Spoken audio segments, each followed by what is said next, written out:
Imagina un monstruo desplazándose sobre el mar a una velocidad que desafía cualquier lógica naval. No navega, no vuela del todo, pero se mueve con una determinación que convierte el océano en una simple superficie de apoyo. Un vehículo capaz de alcanzar los 500 km por hora, con miles de toneladas de masa deslizándose sobre el agua como si la fricción hubiera dejado de existir. No es una fantasía futurista ni un experimento moderno. Es una idea concebida en uno de los periodos más tensos y creativos del siglo XX. En plena Guerra Fría, cuando la tecnología era un arma tan poderosa como los misiles, la Unión Soviética buscaba romper los límites impuestos por la tradición militar. Frente a la supremacía naval estadounidense y sus enormes portaaviones, Moscú necesitaba algo distinto. No una copia, no una réplica tardía, sino una solución radical que cambiara las reglas del juego. Una plataforma que no dependiera del mar, pero tampoco del cielo. Algo intermedio. Algo impredecible. Esa idea tomó forma en la mente de Robert Ludwigovich Bartini, uno de los ingenieros más brillantes y excéntricos que trabajaron para la industria soviética. Bartini no pensaba como el resto. Mientras otros diseñadores optimizaban aviones existentes o perfeccionaban conceptos probados, él se preguntaba por qué debía aceptarse la separación estricta entre barco y aeronave. Para Bartini, el mar y el aire no eran dominios opuestos, sino capas de un mismo espacio físico que podían explotarse de forma conjunta. Su visión partía de una observación sencilla, casi elemental, pero cargada de consecuencias. Muy cerca de la superficie del agua, el aire se comporta de manera distinta. Se comprime, se vuelve más denso, genera sustentación adicional. Es el llamado efecto suelo, un fenómeno conocido desde hacía décadas, pero poco explorado a gran escala. Bartini no lo veía como una curiosidad aerodinámica, sino como la base para una nueva clase de vehículos. Si ese efecto podía aprovecharse de forma controlada, el resultado no sería ni un barco rápido ni un avión lento, sino algo completamente nuevo. Una plataforma capaz de transportar enormes cargas, moverse a velocidades imposibles para cualquier navío y operar fuera de los esquemas defensivos tradicionales.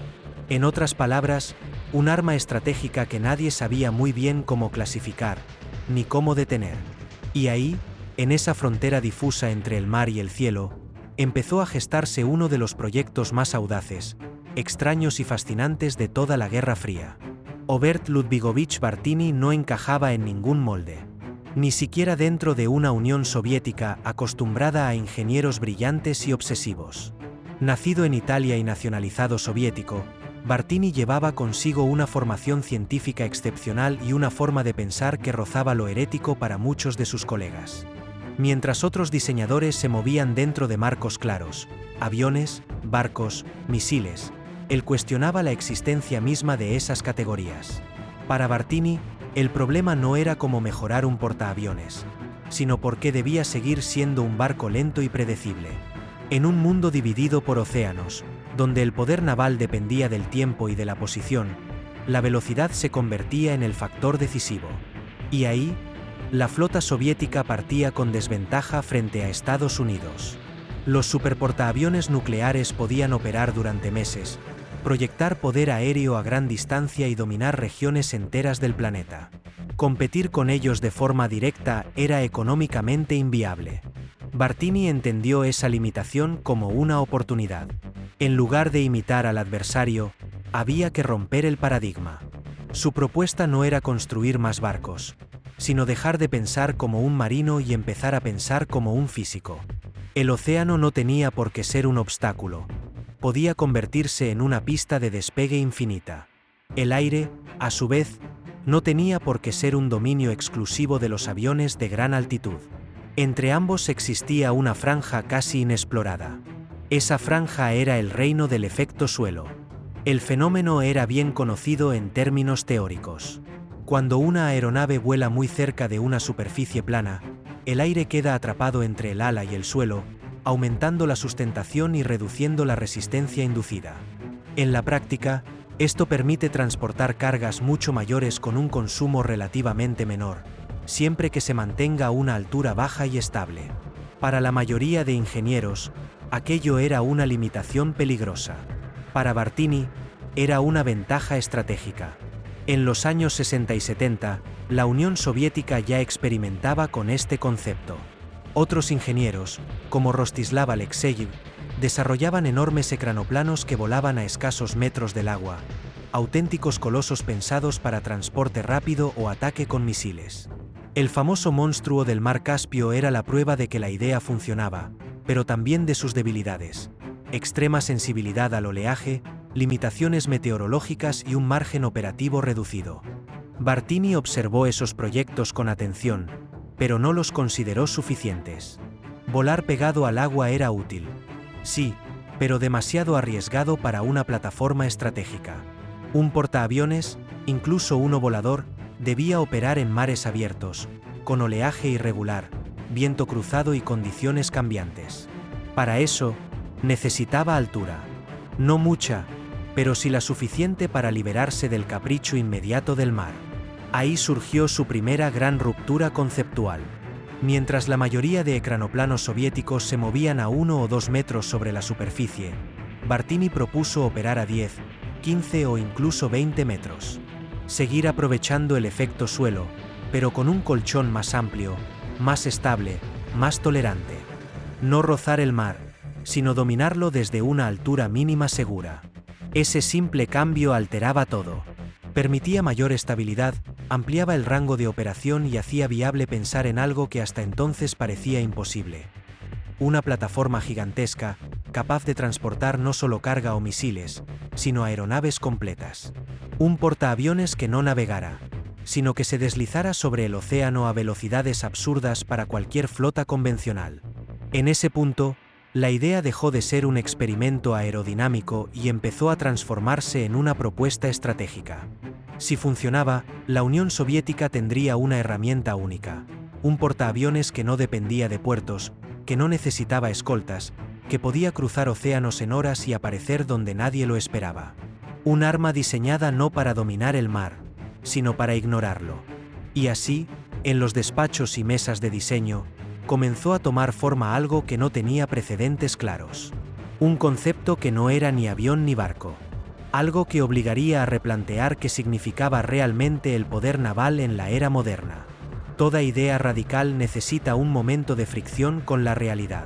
Para Bartini, ese momento no podía llegar directamente en forma de un coloso oceánico.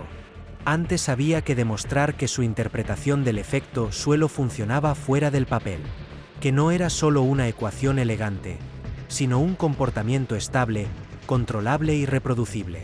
Así nació el primer escalón del proyecto, un modelo experimental concebido no para impresionar, sino para responder a una pregunta clave. ¿Podía un vehículo basado en efecto suelo operar de forma segura a una altura superior a la habitual? ¿Podía mantenerse estable a más de 10 metros sobre el agua sin perder las ventajas aerodinámicas que hacían viable el concepto? Las pruebas se realizaron con cautela, lejos del espectáculo. No se trataba de batir récords ni de exhibir potencia, sino de observar. El prototipo despegaba, se deslizaba sobre la superficie marina y ascendía lentamente hasta una altura que, para los estándares de los ecranoplanos de la época, resultaba casi temeraria. Y sin embargo, los resultados fueron sorprendentes. A unos 12 metros sobre el agua, el comportamiento seguía siendo estable. El colchón de aire no desaparecía de forma abrupta. La sustentación se mantenía. El control respondía. Aquello confirmaba la intuición de Bartini. El efecto suelo no era una frontera rígida, sino una zona elástica que podía ampliarse con el diseño adecuado. Esa constatación cambió el tono del proyecto. Lo que hasta entonces podía considerarse una especulación avanzada empezó a adquirir peso técnico. Si el concepto funcionaba a pequeña escala, podía escalarse. Y escalarlo era precisamente la obsesión de Bartini. Aquí es donde su pensamiento se alejaba definitivamente del de otros ingenieros soviéticos. Mientras muchos se conformaban con plataformas especializadas, transporte rápido, ataque puntual, despliegue de misiles, Bartini pensaba en sistemas completos. No quería un vehículo más rápido que un barco. Quería una infraestructura móvil. Una base aérea flotante que no flotara. El siguiente paso lógico era monumental. Si un prototipo podía volar estable a mayor altura, nada impedía, en teoría, aumentar dimensiones, peso y capacidades. El mar ofrecía una pista prácticamente infinita.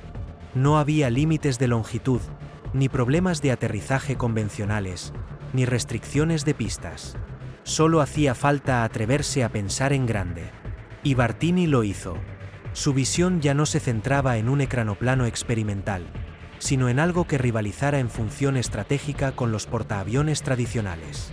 Una plataforma capaz de transportar cazas, personal, combustible y sistemas de mando. Un vehículo que pudiera proyectar poder aéreo sin necesidad de flotas de escolta ni puertos aliados. En ese punto, el proyecto dejó de ser una curiosidad aerodinámica y se convirtió en una propuesta geopolítica. Si la Unión Soviética lograba materializarlo, tendría una herramienta que ningún otro país poseía. Un portaaviones imposible de interceptar por métodos clásicos, demasiado rápido para ser bloqueado y demasiado impredecible para ser contenido. Era una idea tan audaz que, incluso dentro del aparato soviético, generaba incomodidad, porque aceptar su viabilidad implicaba admitir que todo un siglo de doctrina naval podía quedar obsoleto. Y no todos estaban preparados para asumir algo así. Pero Bartini no buscaba consenso. Buscaba demostrar que el límite no estaba en la física, sino en la imaginación aplicada a la ingeniería. Y con los primeros resultados sobre la mesa, estaba listo para dar el salto que convertiría su visión en una de las propuestas más extremas jamás concebidas durante la Guerra Fría. Con las pruebas preliminares confirmando que su enfoque era viable, Bartini dio el paso que separa a los teóricos de los visionarios temerarios. Decidió escalar el concepto hasta un tamaño que nadie había intentado antes. No un poco más grande, no un modelo mejorado, sino un salto de orden de magnitud. El proyecto dejó de girar en torno a prototipos y empezó a definirse como una plataforma estratégica completa. Así apareció en los planos el A-2500. No como un avión convencional ni como un barco rápido, sino como una criatura híbrida diseñada para habitar una franja del mundo casi ignorada por la ingeniería militar. Con cerca de 180 metros de longitud y una envergadura que superaba los 120 metros, sus dimensiones lo colocaban en el territorio de los grandes portaaviones. Pero ahí terminaba la comparación clásica. Todo lo demás desafiaba las referencias conocidas. A diferencia de un portaaviones tradicional, el A-2500 no necesitaba desplazarse a través del agua. La superficie marina era solo un soporte momentáneo. Una pista líquida sobre la que se generaba un colchón aerodinámico capaz de levantar miles de toneladas y sostenerlas a velocidades que ningún casco naval podría soportar. El mar dejaba de ser un obstáculo y pasaba a ser un facilitador. La lógica estratégica detrás de ese tamaño era clara. Para operar aeronaves de combate, para almacenar combustible, munición, repuestos y alojar a cientos de tripulantes, no bastaba con un vehículo rápido. Hacía falta volumen, estabilidad y redundancia. Bartini no pretendía crear un arma de un solo uso, sino una base aérea móvil, capaz de permanecer operativa durante largos periodos sin depender de infraestructuras costeras. Ese enfoque explica por qué el A-2500 fue concebido con múltiples cubiertas internas, hangares conectados por elevadores y espacios dedicados al mantenimiento de aeronaves. No era un simple lanzador de misiles ni un transporte experimental. Era, en esencia, un portaaviones completo que había decidido abandonar el agua como medio principal de desplazamiento. La velocidad era el elemento que lo transformaba todo. Mientras un portaaviones convencional necesitaba días para cruzar un océano, el A-2500 podía hacerlo en horas. Esa diferencia temporal alteraba por completo la ecuación estratégica. Permitía reposicionar poder aéreo antes de que el adversario pudiera reaccionar. Convertía regiones enteras en escenarios potenciales de despliegue casi inmediato. En los despachos militares, esa capacidad resultaba tan atractiva como perturbadora. Un sistema así no encajaba en ninguna doctrina existente. No podía ser tratado como un barco, pero tampoco como un avión. No se defendía con métodos navales tradicionales ni se interceptaba como una aeronave de gran altitud. Su mera existencia obligaba a repensar categorías enteras. Bartini era consciente de ello. Sabía que el mayor obstáculo no sería la física, sino la mentalidad. Aceptar el A2500 implicaba aceptar que el dominio del mar podía ejercerse desde el aire, sin necesidad de flotas lentas ni rutas previsibles. Era una idea que descolocaba a almirantes y aviadores por igual. Y sin embargo, cuanto más se estudiaban los planos, más evidente resultaba que no se trataba de una fantasía sin fundamento. Cada decisión de diseño respondía a una necesidad concreta. Cada exceso aparente tenía una función. El A2500 no era elegante. Era brutalmente lógico. En ese punto, el proyecto dejó de ser una curiosidad de laboratorio y pasó a convertirse en algo mucho más incómodo. Una alternativa real. Una que, de materializarse, habría obligado a todas las potencias navales a replantear su forma de proyectar poder en los océanos del mundo. La verdadera ruptura del A2500 no estaba solo en su tamaño, sino en la forma en que convertía la velocidad en un arma estratégica. Hasta entonces, la guerra naval se había definido por una constante: el tiempo. Tiempo para zarpar, tiempo para cruzar océanos, tiempo para posicionarse. Los portaaviones tradicionales eran poderosos, sí, pero también previsibles. Su desplazamiento marcaba rutas, ventanas de oportunidad y zonas de influencia que podían anticiparse con días o incluso semanas de antelación. El concepto de Bartini dinamitaba esa lógica desde la base. Un vehículo capaz de desplazarse a 500 o 600 km por hora sobre el mar rompía cualquier cálculo convencional. El océano dejaba de ser un espacio que había que conquistar poco a poco y se transformaba en un simple medio de tránsito. Regiones que antes estaban separadas por días de navegación quedaban a unas pocas horas de distancia.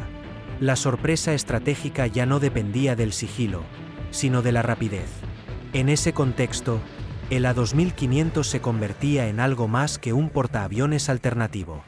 Era una herramienta de reposicionamiento instantáneo.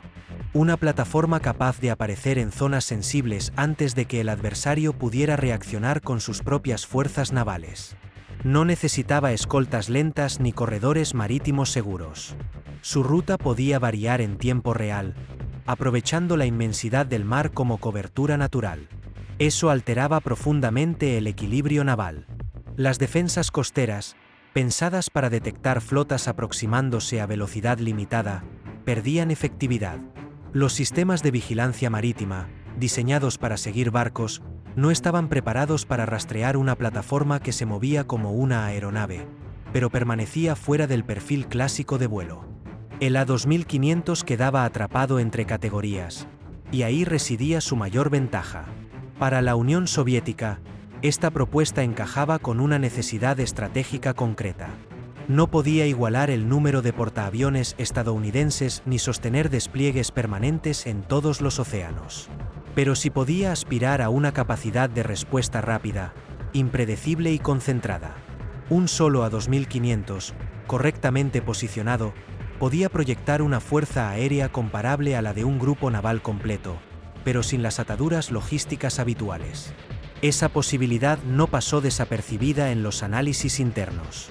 El proyecto no se evaluaba únicamente por su viabilidad técnica, sino por el impacto que tendría incluso antes de entrar en combate. Un sistema así obligaría al adversario a dispersar recursos, a vigilar espacios mucho más amplios, a asumir que cualquier costa podía convertirse en un punto caliente en cuestión de horas. La velocidad, en este caso, no era solo una ventaja operativa. Era una forma de presión constante. Saber que una plataforma aérea podía cruzar mares enteros y lanzar su ala embarcada sin previo aviso alteraba la toma de decisiones a nivel político y militar. No hacía falta usarla. Bastaba con que existiera. En ese sentido, el Bartini A2500 se perfilaba como un arma de disuasión poco convencional. No basada en la destrucción masiva inmediata, sino en la imposibilidad de anticipar su movimiento.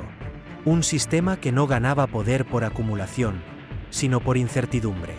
Y esa incertidumbre era precisamente lo que empezaba a incomodar incluso dentro de la propia estructura soviética. Porque aceptar el A2500 significaba aceptar una revolución doctrinal. No solo para el enemigo, sino para uno mismo. Significaba replantear cómo se proyecta el poder naval, cómo se coordinan fuerzas aéreas y marítimas, y hasta qué punto una plataforma híbrida podía sustituir a décadas de tradición militar. Bartini lo sabía. Y aún así, empujó el concepto hasta sus últimas consecuencias. Porque en su visión, la guerra del futuro no pertenecería a quien tuviera más barcos, sino a quien pudiera llegar antes. Y en esa carrera, el A2500 no tenía rival claro. Para que una plataforma de semejantes dimensiones pudiera existir fuera del papel, Bartini tuvo que resolver un problema central: cómo generar, mantener y controlar el efecto suelo a gran escala sin sacrificar estabilidad ni seguridad. La respuesta no estaba en un único motor más potente, sino en una arquitectura compleja pensada para repartir funciones y minimizar riesgos. El diseño contemplaba una disposición de motores en dos conjuntos claramente diferenciados. En la sección frontal, varios reactores se encargarían de una tarea crítica: crear el colchón de aire inicial durante el despegue y las fases de vuelo a muy baja altitud. Estos motores no estaban pensados para impulsar al coloso hacia adelante, sino para construir el aire bajo el fuselaje, presurizando la capa inferior y garantizando una sustentación estable incluso con oleaje moderado. La idea era tan ingeniosa como arriesgada. Al dirigir el chorro hacia abajo y ligeramente hacia atrás, el vehículo no dependía únicamente de la forma del ala para mantenerse suspendido. Fabricaba su propia pista aerodinámica en tiempo real. Eso permitía despegar con masas enormes y mantener el vuelo a alturas mayores que las de otros ecranoplanos, reduciendo la vulnerabilidad frente a las olas y el viento cruzado. El segundo conjunto de motores, situado en la parte trasera y en los estabilizadores verticales, tenía una misión distinta: proporcionar empuje sostenido durante el crucero.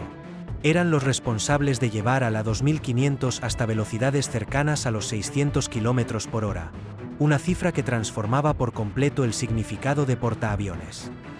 A esa velocidad, el océano se convertía en un paisaje que pasaba a toda prisa bajo la quilla aérea, mientras el vehículo permanecía a apenas unos metros del radar del horizonte. Ese perfil de vuelo ofrecía una ventaja añadida. Al mantenerse tan bajo, el A2500 quedaba parcialmente oculto para muchos sistemas de detección de largo alcance, diseñados para rastrear objetivos a mayor altitud o barcos de desplazamiento lento. No era sigiloso en el sentido moderno, pero sí esquivo por diseño. Difícil de clasificar, difícil de rastrear, difícil de interceptar con medios tradicionales. La aerodinámica del conjunto respondía a la misma lógica híbrida. Alas de gran superficie, perfiladas para maximizar la sustentación a baja altura, se combinaban con un fuselaje ancho y robusto, más cercano al de un buque que al de un avión clásico. La estabilidad no dependía solo del ala, sino del equilibrio entre empuje, altura y distribución de masas. Cada metro ganado o perdido alteraba el comportamiento global del vehículo. Ese equilibrio era extremadamente delicado. Volar demasiado bajo exponía a la 2500 al impacto directo del oleaje. Volar demasiado alto reducía el efecto suelo y disparaba el consumo de combustible, comprometiendo la autonomía. Mantenerse en la franja óptima exigía sensores precisos, control automático avanzado y una coordinación constante entre motores y superficies de control. En los años 70, todo eso suponía un desafío monumental. La electrónica disponible era limitada, los sistemas digitales estaban en su infancia y la fiabilidad debía lograrse mediante redundancia mecánica más que por software. Bartini era consciente de ello, y por eso, el diseño incorporaba márgenes amplios de tolerancia. No buscaba una máquina delicada, sino una plataforma capaz de absorber errores sin colapsar. Ese enfoque revela algo fundamental del proyecto. El A2500 no estaba pensado como un experimento extremo, sino como un sistema operativo real. No se diseñó para volar una vez, sino para hacerlo de forma repetida, con tripulación, carga y misiones complejas. Cada decisión técnica apuntaba a ese objetivo, incluso cuando implicaba asumir un peso mayor o una estructura más robusta de lo habitual. En ese corazón mecánico y aerodinámico se encontraba la esencia del sueño de Bartini: demostrar que el efecto suelo podía escalarse sin perder control, que un gigante podía moverse con la agilidad de un avión y la persistencia de un buque, y que, si se lograba dominar ese equilibrio, El mar dejaría de ser una barrera estratégica para convertirse en un simple tramo de tránsito. En cuanto el A2500 empezó a tomar forma sobre el papel, las comparaciones fueron inevitables. La Unión Soviética no partía de cero en el terreno del efecto suelo. Ya existían programas avanzados, ya había colosos que habían surcado el agua a velocidades impensables para cualquier buque. El ejemplo más conocido era el gigantesco ecranoplano que Occidente bautizó como el ecranoplano del mar Caspio, una máquina impresionante, diseñada para atacar con misiles y desplazarse rápidamente sobre mares relativamente calmados. Pero ahí estaba la diferencia clave.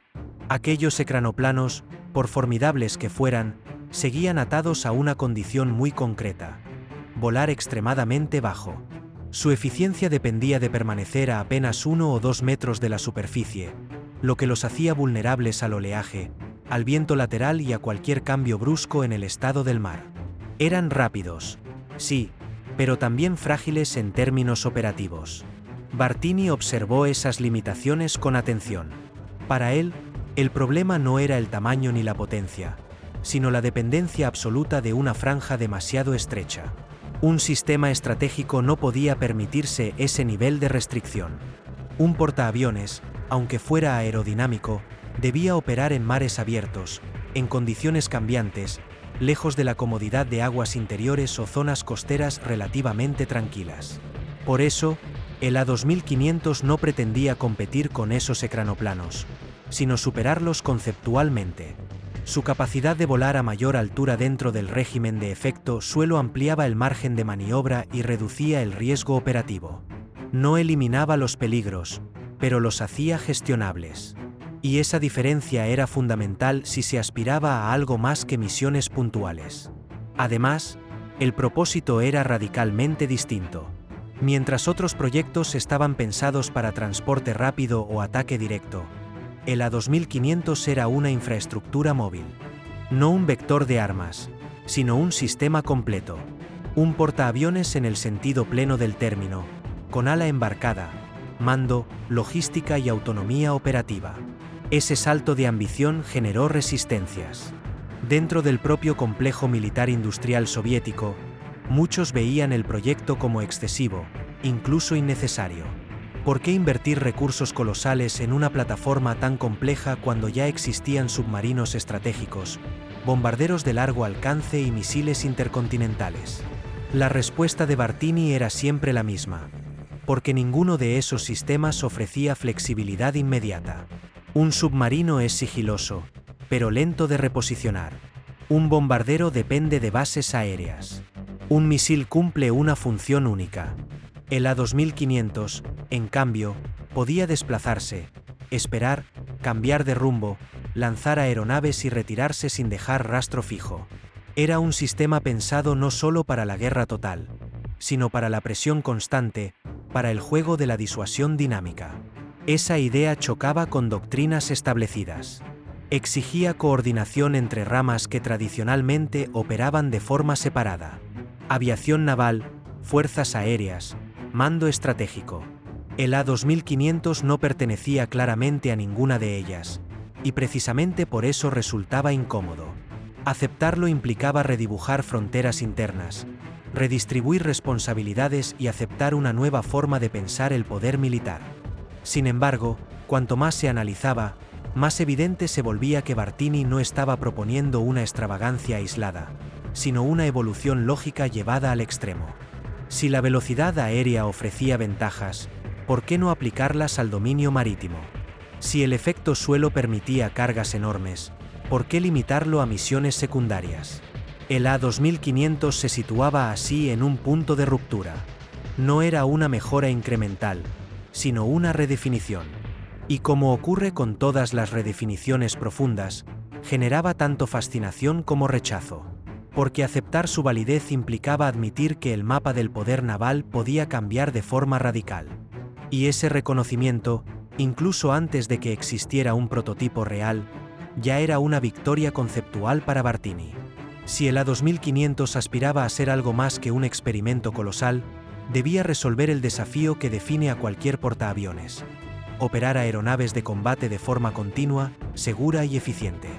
Y ahí es donde la visión de Bartini alcanzaba su punto más audaz y más delicado. El interior del vehículo estaba concebido como una base aérea completa. No un simple hangar, sino un sistema organizado en varios niveles, con espacios dedicados al almacenamiento de aeronaves, mantenimiento, combustible y armamento. Hasta 20 cazas podrían viajar en su interior, protegidos del ambiente marino y listos para despegar en cuestión de minutos.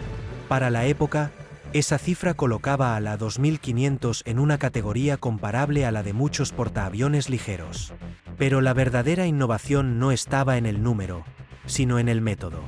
A diferencia de un portaaviones tradicional, el A2500 no necesitaba catapultas ni sistemas de lanzamiento complejos. Su propia velocidad hacía el trabajo. Al desplazarse a más de 500 km por hora, el viento relativo sobre la cubierta era suficiente para permitir que los cazas despegaran en recorridos sorprendentemente cortos. Bastaba con alinear la aeronave, aplicar postcombustión y dejar que la física hiciera el resto. Ese planteamiento eliminaba de un plumazo algunos de los sistemas más pesados, caros y vulnerables de un portaaviones clásico. No había catapultas que mantener, ni cables de frenado sometidos a enormes tensiones. En teoría, el sistema era más simple. En la práctica, exigía una precisión extrema. Porque si despegar ya era un reto, recuperar los aviones lo era aún más. Aterrizar sobre una 2500 implicaba sincronizar dos máquinas en movimiento a altísima velocidad y a muy baja altitud. El caza debía igualar casi por completo la velocidad del ecranoplano antes de iniciar la aproximación final. Cualquier error de cálculo, cualquier ráfaga de viento inesperada, podía tener consecuencias fatales. No se trataba de aterrizar sobre una cubierta flotante relativamente estable, sino sobre una plataforma que avanzaba como un misil sobre el mar. Para resolverlo, los ingenieros imaginaron sistemas de guiado avanzados, procedimientos casi coreografiados y un nivel de entrenamiento de pilotos muy superior al estándar. El proceso se parecía más a un reabastecimiento aéreo que a un aterrizaje naval. Una maniobra de precisión continua, sin margen para improvisaciones. Ese nivel de exigencia introducía una pregunta incómoda. ¿Cuántas veces podía repetirse una operación así sin errores? En un entorno de combate, con estrés, fatiga y posibles daños, la complejidad se multiplicaba. El A2500 prometía una capacidad impresionante, pero también concentraba riesgos enormes en cada operación aérea. Aún así, Bartini no veía esto como un obstáculo insalvable, sino como el precio de la innovación. En su lógica, los portaaviones tradicionales también habían sido considerados inviables en sus primeras etapas. Cada salto tecnológico exigía aceptar un periodo de aprendizaje duro y costoso. El A2500 no sería diferente. Además, el tipo de aeronaves embarcadas podía adaptarse al concepto. No todos los cazas existentes eran ideales para operar desde una plataforma así, pero podían desarrollarse variantes específicas, optimizadas para despegues rápidos y aterrizajes sincronizados. La Unión Soviética ya tenía experiencia en diseñar aviones para entornos extremos. Adaptar algunos a este sistema no era inconcebible. Desde el punto de vista estratégico, la recompensa parecía justificar el riesgo. Un A2500 operativo podría desplegar su ala aérea en regiones donde ningún portaaviones convencional llegaría a tiempo. Podría apoyar operaciones anfibias, lanzar ataques aéreos sorpresa o actuar como base avanzada en zonas remotas sin infraestructura. Todo eso sin depender de puertos aliados ni de largas cadenas logísticas navales. Pero cuanto más se profundizaba en estos escenarios, más evidente se volvía la magnitud del desafío. El A2500 no solo debía volar y desplazarse rápido. Debía hacerlo con precisión quirúrgica, de forma repetida y bajo presión. Y eso exigía un nivel de coordinación humana y técnica que rozaba lo utópico para la tecnología de los años 70. Ahí, el proyecto empezó a mostrar su doble rostro. Por un lado, una visión estratégica brillante, capaz de cambiar las reglas del juego. Por otro, una complejidad operativa que crecía exponencialmente con cada nueva capacidad añadida. El A2500 prometía mucho, pero también pedía mucho a cambio. Y esa tensión, entre ambición y viabilidad, comenzaba a hacerse cada vez más difícil de ignorar. Más allá de la audacia técnica y de la elegancia conceptual, el A2500 tenía que enfrentarse a la pregunta que termina con la mayoría de los proyectos revolucionarios. ¿Podría sobrevivir en una guerra real? Porque no bastaba con ser rápido, grande o innovador. En el campo de batalla moderno, incluso las ideas más brillantes se evalúan con un criterio implacable: resistencia bajo fuego enemigo. En los análisis preliminares, el A2500 mostraba una ventaja clara en el plano estratégico, pero también una debilidad evidente en el táctico. Su perfil de vuelo a baja altitud lo mantenía fuera del alcance de muchos radares de largo alcance, pero al mismo tiempo lo exponía a amenazas emergentes. Misiles antibuque modernos, aviación embarcada enemiga, incluso submarinos con capacidad de detección avanzada podían convertirse en peligros reales si el coloso era localizado. A diferencia de un portaaviones tradicional, protegido por un anillo de escoltas, el A2500 estaba pensado para operar de forma relativamente autónoma. Esa autonomía era una fortaleza y una vulnerabilidad. Sin destructores, sin fragatas, sin submarinos acompañándolo, toda su protección debía integrarse en la propia plataforma. Sistemas antiaéreos, contramedidas electrónicas, maniobra y velocidad eran sus principales escudos. La velocidad, en teoría, le permitía reducir el tiempo de exposición.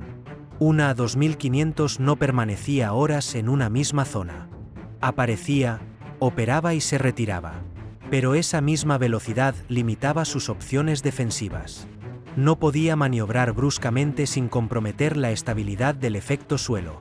No podía ascender de forma repentina sin perder eficiencia. Su libertad de movimiento, aunque enorme en términos estratégicos, estaba constreñida en el plano inmediato. Además, el tamaño jugaba en su contra. Aunque no fuera fácil de detectar a gran distancia, una vez localizado resultaba imposible de ignorar. Era un objetivo masivo, difícil de ocultar a corto alcance y potencialmente devastador si era alcanzado en zonas críticas. Un impacto directo en los motores delanteros, responsables de generar el colchón de aire, podía comprometer toda la plataforma en segundos. Ese riesgo llevó a plantear múltiples capas de protección. Sistemas de guerra electrónica para confundir sensores enemigos, defensas antimisiles integradas en el fuselaje, incluso la posibilidad de operar escoltado por aeronaves propias en todo momento. Pero cada solución añadía peso, complejidad y consumo. Y en un sistema que ya estaba al límite de lo viable, cada kilo extra contaba. Los analistas militares empezaron entonces a ver el A2500 como un arma de alto riesgo y alta recompensa. En escenarios de baja intensidad o como herramienta de disuasión, su impacto sería enorme. En un conflicto de alta intensidad, frente a un adversario tecnológicamente avanzado, la ecuación se volvía más incierta. No imposible, pero sí peligrosa. Esa ambigüedad generó debates internos intensos. Algunos veían en el proyecto una oportunidad única de romper la hegemonía naval estadounidense. Otros lo consideraban una apuesta demasiado arriesgada, un sistema que concentraba demasiado poder y demasiada vulnerabilidad en una sola plataforma. La historia militar estaba llena de ejemplos donde los superarmas habían fallado precisamente por eso. Bartini, fiel a su carácter, no ignoraba esas críticas, pero tampoco las aceptaba como definitivas. Para él, la clave no estaba en hacer al A2500 invulnerable, sino en hacerlo impredecible. Un sistema que no seguía rutas fijas, que no dependía de puertos conocidos, que podía aparecer en lugares inesperados y desaparecer con la misma rapidez. En su visión, la supervivencia no venía solo de la defensa activa, sino de la confusión estratégica que generaba. Aún así, la realidad se imponía poco a poco. Cada nuevo análisis añadía capas de complejidad. Cada simulación revelaba nuevos problemas a resolver. El A2500 seguía siendo fascinante, pero también cada vez más pesado, más caro y más difícil de justificar en un entorno donde los recursos no eran infinitos. Y fue en ese punto, cuando la idea alcanzaba su máxima madurez conceptual, cuando el proyecto empezó a entrar en una zona peligrosa, la frontera entre lo posible y lo sostenible.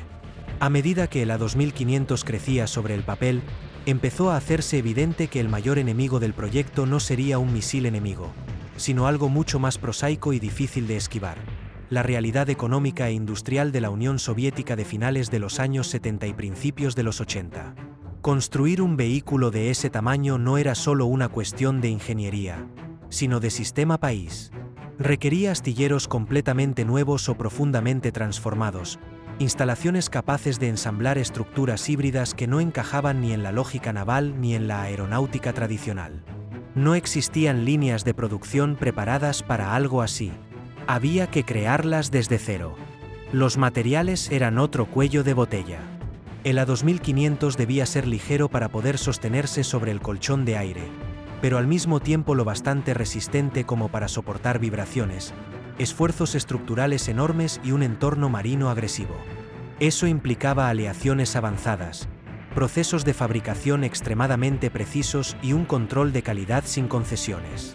Todo ello elevaba los costes a niveles difíciles de justificar incluso para una superpotencia. A diferencia de otros programas estratégicos soviéticos, el A2500 no podía ocultarse fácilmente dentro de presupuestos militares ya existentes. No era un misil más, ni una variante de un avión conocido. Era un sistema completamente nuevo que exigía inversiones visibles y continuas durante años. En un momento en que la economía soviética empezaba a mostrar signos claros de agotamiento, esa visibilidad se convertía en un problema político. Los planificadores comenzaron a hacer comparaciones incómodas. Con los recursos necesarios para construir un solo A2500, ¿cuántos submarinos estratégicos podían modernizarse? ¿Cuántos bombarderos de largo alcance podían mantenerse operativos? ¿Cuántos misiles intercontinentales podían desplegarse? En una lógica de disuasión basada en números y redundancia, el portaaviones ecranoplano empezaba a parecer una apuesta demasiado concentrada. Además, el calendario jugaba en su contra. Incluso en el mejor de los escenarios, el A2500 tardaría muchos años en pasar de los planos a la operatividad real. Para entonces, el entorno estratégico podría haber cambiado por completo. Nuevas tecnologías de detección, nuevos misiles, nuevas doctrinas. El riesgo de que el sistema naciera ya condicionado por avances enemigos era real. Ese argumento pesaba especialmente en un contexto de Guerra Fría acelerada, donde la rapidez de despliegue era tan importante como la innovación. Proyectos más pequeños, incrementals, ofrecían resultados antes y con menos incertidumbre. El A2500, en cambio, prometía mucho, pero a largo plazo. La muerte de Bartini terminó de inclinar la balanza. Sin su figura central, capaz de defender el proyecto con autoridad técnica y visión estratégica, el programa perdió cohesión. No desapareció de inmediato, pero quedó suspendido en una especie de limbo burocrático. Demasiado avanzado para descartarlo sin más. Demasiado ambicioso para seguir adelante sin reservas. En ese punto, el A2500 empezó a transformarse en algo distinto. De proyecto activo pasó a ser referencia. De objetivo concreto a idea influyente. Sus conceptos siguieron circulando en informes, estudios y debates, pero la decisión implícita ya estaba tomada. La Unión Soviética no estaba en condiciones de asumir ese salto. Y así, sin un anuncio oficial estruendoso, uno de los proyectos más audaces de la Guerra Fría empezó a apagarse. No por fracaso técnico, sino por agotamiento sistémico. Porque incluso las ideas más brillantes necesitan un contexto que las sostenga. Aunque el A2500 nunca pasó de los planos y estudios avanzados, su desaparición no significó el fin de la visión que lo había originado. En los márgenes del complejo militar industrial soviético, las ideas rara vez mueren de forma abrupta. Se transforman, se fragmentan y reaparecen en proyectos más pequeños, más discretos, pero no menos significativos. Tras la cancelación de la iniciativa de Bartini, el interés por el efecto suelo no desapareció. Al contrario, se redirigió hacia plataformas más manejables, con objetivos más concretos y riesgos más controlables. En ese contexto, otros programas heredaron parte del pensamiento que había dado forma a la A2500, aunque sin su ambición desmedida. Los ecranoplanos soviéticos posteriores ya no aspiraban a sustituir a un portaaviones, pero sí a ocupar nichos estratégicos específicos. Transporte rápido de tropas, despliegue de misiles antibuque, operaciones en zonas costeras extensas. El efecto suelo demostró ser útil cuando se aplicaba con moderación, dentro de límites claros. La lección era evidente, la idea funcionaba, pero el gigantismo tenía un coste difícil de asumir. Aún así, muchos ingenieros que trabajaron en esos programas menores reconocían en privado que el A2500 había marcado un antes y un después. No como objetivo alcanzable, sino como frontera teórica. Un punto extremo que obligó a explorar preguntas nuevas. ¿Hasta qué tamaño puede escalarse una plataforma de efecto suelo? ¿Dónde está el equilibrio entre velocidad, estabilidad y vulnerabilidad? Cuando una ventaja aerodinámica deja de compensar la complejidad operativa. Esas preguntas no quedaron enterradas con el proyecto. Pasaron a formar parte del conocimiento acumulado. Documentos técnicos, simulaciones, análisis estructurales y estudios de comportamiento a baja altitud siguieron circulando durante años, influyendo de forma indirecta en desarrollos posteriores. Incluso cuando el nombre de Bartini dejó de aparecer en los titulares internos, su sombra seguía presente en los debates. Desde una perspectiva estratégica, el A2500 dejó otra enseñanza más profunda. Demostró que la innovación radical no siempre se mide por lo que llega a construirse, sino por lo que obliga a replantear. Durante un tiempo, la posibilidad de un portaaviones aerodinámico obligó a pensar en defensas distintas, en detecciones alternativas, en respuestas que no encajaban en los manuales existentes. Y ese simple ejercicio ya tenía valor. En el contexto de la Guerra Fría, donde gran parte de la disuasión se basaba en percepciones y cálculos, la mera existencia de un concepto así introducía ruido en la ecuación del adversario. No hacía falta que volara. Bastaba con que fuera creíble sobre el papel. Con el paso de los años, el A2500 fue adquiriendo un aura casi mítica. Para algunos analistas occidentales, representaba una excentricidad soviética llevada al extremo. Para otros, una oportunidad perdida que, con más tiempo y recursos, podría haber cambiado la historia de la guerra naval. Para los ingenieros, en cambio, era algo distinto. Un recordatorio de hasta dónde puede llegar la imaginación técnica cuando no se acepta el siempre se ha hecho así. Hoy, décadas después, el proyecto sigue apareciendo en estudios, artículos y debates sobre movilidad marítima avanzada. No como un modelo a reproducir, sino como un laboratorio conceptual. Una prueba de que las fronteras entre dominios, mar, aire, superficie, no son tan rígidas como parecen. Y en ese sentido, el A2500 nunca fue realmente cancelado. Simplemente se adelantó demasiado a su tiempo.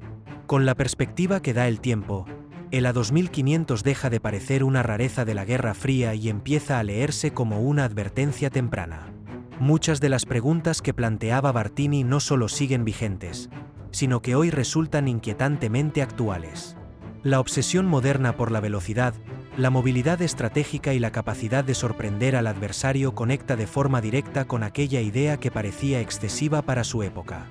En el siglo XXI, las Fuerzas Armadas vuelven a enfrentarse a un problema similar al de los años 70. Cómo proyectar poder rápidamente en un mundo donde las bases fijas son vulnerables y las rutas previsibles se convierten en debilidades. Los misiles hipersónicos, los drones de largo alcance y la guerra electrónica han reducido el margen de seguridad de las infraestructuras tradicionales. En ese contexto, la idea de una plataforma móvil, rápida y difícil de encasillar recupera atractivo. No es casualidad que, en las últimas décadas, varios países hayan retomado el interés por vehículos de efecto suelo, aunque en formatos mucho más modestos. Rusia, China y algunas potencias asiáticas han explorado conceptos derivados, orientados al transporte rápido, a misiones logísticas o a patrullas costeras de gran alcance. Ninguno se acerca a la escala del A2500, pero todos beben de la misma lógica: aprovechar esa franja olvidada entre el mar y el aire. Incluso proyectos históricos como el A90 Orlionok o el LUN-Class han sido reevaluados con ojos distintos. Ya no se ven solo como curiosidades soviéticas, sino como ensayos imperfectos de una familia de plataformas que podría tener cabida en conflictos futuros. La diferencia es que ahora la electrónica, los sensores y los sistemas de control automático han avanzado lo suficiente como para resolver algunos de los problemas que atormentaban a Bartini. Sin embargo, incluso con la tecnología actual, el A2500 sigue pareciendo desmesurado. Su tamaño, su complejidad y su vulnerabilidad concentrada continúan siendo obstáculos difíciles de ignorar. Pero ahí está la paradoja. Las mismas razones que lo hicieron inviable son las que lo convierten en un objeto de estudio fascinante. Porque obliga a pensar en grande. A cuestionar por qué ciertas soluciones se aceptan como inevitables. El A2500 también sirve como espejo de una época. Un tiempo en el que la ingeniería militar se permitía soñar sin pedir permiso a la contabilidad. Donde la prioridad no siempre era producir en masa, sino explorar los límites. Ese espíritu, hoy mucho más restringido, es parte de lo que hace que el proyecto siga despertando interés. Para muchos ingenieros contemporáneos, el legado real de Bartini no está en un portaaviones volador que nunca existió, sino en la actitud que representó. La voluntad de mirar un problema estratégico y responder con una solución que no encajaba en ninguna categoría previa. De aceptar que, a veces, la única forma de avanzar es romper el mapa y dibujarlo de nuevo. En retrospectiva, el A2500 no fracasó. Cumplió su función sin despegar jamás. Empujó a toda una generación a replantear lo que era posible, a explorar una zona intermedia que había sido ignorada durante décadas. Y ese empuje sigue presente, aunque ya no lleve su nombre. Hoy, cuando los analistas hablan de movilidad estratégica, de plataformas híbridas y de dominios multidimensionales, están retomando, quizás sin saberlo, una conversación que Bartini inició hace más de medio siglo. Una conversación incómoda, porque no ofrece respuestas fáciles. Y ahí reside su verdadera fuerza. El A2500 no fue un arma, ni un vehículo, ni siquiera un proyecto cancelado. Fue una pregunta lanzada al futuro. Una pregunta que, incluso ahora, sigue flotando a pocos metros sobre la superficie del mar, esperando a que alguien se atreva a responderla. Hay un efecto que rara vez se mide en toneladas, kilómetros por hora o presupuestos, pero que en la Guerra Fría tenía un valor incalculable: el efecto psicológico. El A2500 operaba, incluso sin existir físicamente, en ese terreno ambiguo donde la posibilidad es suficiente para generar inquietud. No hacía falta verlo despegar. Bastaba con que los analistas supieran que alguien había pensado seriamente en ello. Durante décadas, la disuasión no se basó solo en armas desplegadas, sino en armas potenciales. En proyectos que podían materializarse si las circunstancias lo exigían. El A2500 encajaba perfectamente en esa lógica. No era un farol, porque su base técnica era sólida. Tampoco era una amenaza inmediata. Era algo peor para el adversario, una incógnita. Los planificadores occidentales, al estudiar documentos filtrados, informes indirectos y referencias técnicas, se encontraban ante un dilema. Ignorar el concepto implicaba asumir un riesgo. Tomarlo en serio obligaba a destinar recursos a escenarios extremadamente improbables, pero no imposibles. Y en ese dilema, el tiempo y la atención se consumen. Esa es una de las razones por las que proyectos como el A2500 resultan tan perturbadores. No encajan en modelos de respuesta claros. No se neutralizan con una doctrina específica. No se contrarrestan con una inversión puntual. Introducen ruido en el sistema. Y el ruido, en entornos estratégicos, degrada la claridad de decisión. Además, el concepto atacaba una de las certezas más arraigadas del poder naval: la idea de control del mar mediante presencia sostenida. Flotas visibles, rutas conocidas, despliegues prolongados. El A2500 proponía lo contrario: presencia fugaz, aparición repentina, desplazamiento constante. No controlar el mar, sino usarlo como trampolín. Esa filosofía obligaba a replantear incluso la noción de vigilancia. ¿Cómo vigilar algo que no sigue rutas marítimas, que no depende de puertos y que puede cruzar océanos a velocidades aéreas? Los sistemas de detección existentes quedaban mal posicionados. Demasiado enfocados en barcos lentos o en aeronaves de gran altitud. El A2500 se colaba entre ambos mundos. En términos doctrinales, eso era profundamente incómodo. Las Fuerzas Armadas están organizadas por dominios: tierra, mar, aire. Cada uno con sus mandos, sus presupuestos, sus responsabilidades. Una plataforma híbrida amenaza esa compartimentación. Obliga a coordinar, a ceder control, a aceptar zonas grises. Y las instituciones, por naturaleza, desconfían de lo que no pueden clasificar con claridad.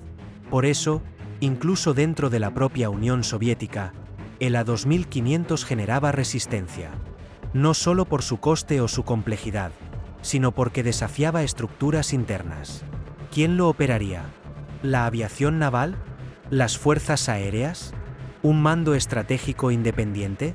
Cada respuesta implicaba cambios profundos, y los cambios profundos rara vez son bienvenidos. Sin embargo, esa incomodidad es precisamente lo que convierte al proyecto en algo relevante incluso hoy. En un mundo donde las amenazas híbridas, los dominios solapados y las zonas grises son cada vez más comunes, el A2500 parece menos una extravagancia y más un precursor conceptual. No porque su forma deba copiarse, sino porque su lógica anticipó problemas que ahora son cotidianos. La verdadera fuerza del proyecto nunca estuvo en sus motores ni en sus alas, sino en su capacidad para romper marcos mentales, para obligar a pensar de otra manera, para demostrar que la supremacía no siempre se logra acumulando más de lo mismo, sino introduciendo algo que el sistema contrario no sabe cómo procesar. Y en ese sentido, el A2500 cumplió su función sin despegar. Se convirtió en un fantasma doctrinal, una idea que recorría despachos, simulaciones y debates, recordando que el equilibrio estratégico no es estático, sino frágil, que basta una sola idea bien colocada para obligar a todos a replantearse el tablero. Plantear qué habría ocurrido si el A2500 hubiera llegado a construirse no es un ejercicio de fantasía gratuita. Es una forma de medir el impacto real de una idea. Porque algunas innovaciones no cambian la historia por lo que hacen, sino por lo que obligan a prevenir. Y el portaaviones secranoplano de Bartini pertenece claramente a esa categoría. Si el A2500 hubiera alcanzado siquiera una capacidad operativa limitada, el primer efecto habría sido doctrinal. Las marinas del mundo se habrían visto forzadas a aceptar que el control del mar ya no dependía exclusivamente de la presencia física sostenida. La noción clásica de zona de operaciones se habría diluido. Un sistema capaz de cruzar océanos en horas habría reducido drásticamente el valor de la distancia como factor de seguridad. Ese cambio habría impactado de inmediato en la planificación defensiva. Costas consideradas secundarias pasarían a ser vulnerables. Regiones alejadas de los grandes teatros navales tendrían que reforzar su vigilancia. No por la certeza de un ataque, sino por la imposibilidad de descartarlo. El A2500 habría introducido una asimetría incómoda. Obligar a cubrir mucho más de lo que el adversario necesitaba para operar. En segundo lugar, el proyecto habría afectado a la economía estratégica. Mantener flotas en alerta constante frente a una amenaza móvil y rápida tiene un coste enorme. Horas de vuelo, sistemas activos, personal desplegado. Todo eso se traduce en presupuestos que crecen sin ofrecer una sensación clara de seguridad. La mera existencia de un A2500 operativo habría funcionado como un multiplicador de gasto para el rival. También habría influido en la evolución tecnológica. La necesidad de detectar y seguir plataformas de efecto suelo a gran velocidad habría acelerado el desarrollo de sensores específicos, redes de vigilancia híbridas y doctrinas de respuesta completamente nuevas. Es probable que parte de la actual obsesión por la detección multiespectral y la vigilancia integrada hubiera llegado antes, empujada por una amenaza que no encajaba en los esquemas existentes. Pero quizá el impacto más profundo habría sido político. Un sistema así no solo proyecta poder militar, proyecta voluntad. Demuestra la disposición de asumir riesgos tecnológicos y estratégicos que otros prefieren evitar.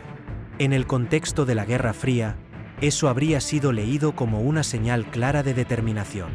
No necesariamente de agresión, pero sí de independencia conceptual. Sin embargo, ese mismo escenario revela por qué el A2500 nunca llegó a materializarse. Porque su éxito habría obligado a todos, incluidos sus creadores, a convivir con una inestabilidad mayor. Una plataforma tan disruptiva no solo complica la vida del adversario, también introduce riesgos internos. Concentrar tanto valor estratégico en una sola unidad aumenta las consecuencias de cualquier fallo, técnico u operativo. En ese sentido, el A2500 representa un límite. El punto en el que la innovación deja de ser una ventaja clara y empieza a generar más preguntas que respuestas. ¿Cuánto riesgo es aceptable? ¿Cuánta complejidad puede sostener un sistema militar sin colapsar? ¿Dónde está la línea entre la audacia y la imprudencia? Esas preguntas siguen siendo relevantes hoy. Cada nuevo sistema revolucionario, cada plataforma híbrida, cada concepto que promete cambiar las reglas, enfrenta el mismo dilema. El A2500 no ofrece soluciones definitivas, pero sí un marco para pensar esos límites. Y quizá por eso su sombra sigue presente. Porque no fue cancelado por absurdo, sino por exceso de ambición en un momento en que el sistema ya estaba al límite. No fue una idea equivocada. Fue una idea demasiado grande para su tiempo. Al final, el A2500 no necesitó existir para cumplir su función. Bastó con ser concebido. En una era donde la disuasión se alimentaba tanto de certezas como de dudas, aquel portaaviones imposible actuó como una grieta en el pensamiento estratégico. Recordó que las reglas no son eternas y que, a veces, la amenaza más eficaz es la que obliga a imaginar escenarios incómodos. El legado de Bartini no fue un coloso surcando los mares, sino una idea persistente, que entre el mar y el cielo hay espacio para redefinir el poder, que la velocidad puede ser tan decisiva como la fuerza, y que la innovación radical no siempre busca ser construida, sino comprendida. Por eso, décadas después, el A2500 sigue regresando a las conversaciones. No como proyecto fallido, sino como advertencia. Un recordatorio de que la imaginación técnica puede adelantarse tanto a su tiempo que el mundo aún no esté preparado para sostenerla. Y quizá ahí resida su verdadero valor. No en lo que fue, sino en lo que sigue obligándonos a pensar. Con el paso de los años, el A2500 se fue transformando en algo más abstracto que cualquier aeronave real. Se convirtió en una referencia silenciosa, una especie de límite teórico que marcaba hasta dónde podía estirarse la ingeniería antes de entrar en territorio peligroso. No era un plano olvidado en un archivo, sino un punto de comparación al que muchos regresaban cuando buscaban ideas fuera de lo convencional. En ese sentido, Bartini logró algo poco común: crear un proyecto que siguiera vivo incluso después de ser cancelado. Cada vez que un ingeniero soviético se enfrentaba a un problema de movilidad estratégica, el eco del A2500 aparecía como una posibilidad extrema, una solución que no debía copiarse, pero sí entenderse. Era el recordatorio de que siempre existe un camino alternativo, aunque no siempre sea transitable. Así, sin despegar jamás, el A2500 siguió volando en el plano conceptual, influyendo más por lo que sugería que por lo que prometía. Con el colapso de la Unión Soviética, muchos de aquellos proyectos fronterizos quedaron suspendidos en una especie de limbo histórico. No fueron derrotados por un enemigo externo, sino por la imposibilidad de sostenerlos cuando el sistema que los alimentaba dejó de existir. El A2500 fue uno de ellos. Demasiado grande para sobrevivir a la fragmentación, demasiado complejo para adaptarse a un mundo que empezaba a medir cada inversión con lupa. Sin embargo, su desaparición no significó olvido. Al contrario, en los años posteriores, cuando Rusia y otras potencias comenzaron a repensar su lugar en el mundo, aquellas ideas extremas volvieron a estudiarse como advertencias. No como planes a reactivar, sino como mapas de lo que ocurre cuando la ambición tecnológica supera a la estructura que debe sostenerla. El A2500 pasó entonces a ocupar un lugar extraño en la memoria estratégica. Ni fracaso ni éxito, sino antecedente. Un recordatorio de que la innovación radical exige no solo ingenio, sino un ecosistema completo capaz de absorberla sin romperse. Visto desde hoy, el A2500 funciona casi como una prueba de estrés intelectual. No para la ingeniería, sino para la forma en que entendemos el poder. Durante décadas, la superioridad se asoció a plataformas visibles, contables, repetibles. Barcos, aviones, bases. El proyecto de Bartini cuestionó esa lógica al proponer algo que no encajaba en inventarios ni doctrinas claras. Eso es lo que lo vuelve incómodo incluso ahora. En un mundo donde la guerra híbrida, la ambigüedad estratégica y las zonas grises dominan el tablero, el A2500 parece menos una excentricidad del pasado y más un aviso temprano. No porque deba construirse, sino porque anticipó un problema central: cómo responder a sistemas que rompen categorías. El proyecto demostró que la disuasión no siempre nace de lo que se despliega, sino de lo que obliga a replantear. Y en ese sentido, el A2500 sigue cumpliendo su función décadas después, sin motores, sin hangares y sin despegar jamás. Al final, el A2500 dejó una enseñanza que trasciende su época. Mostró que no todas las revoluciones necesitan materializarse para ser efectivas.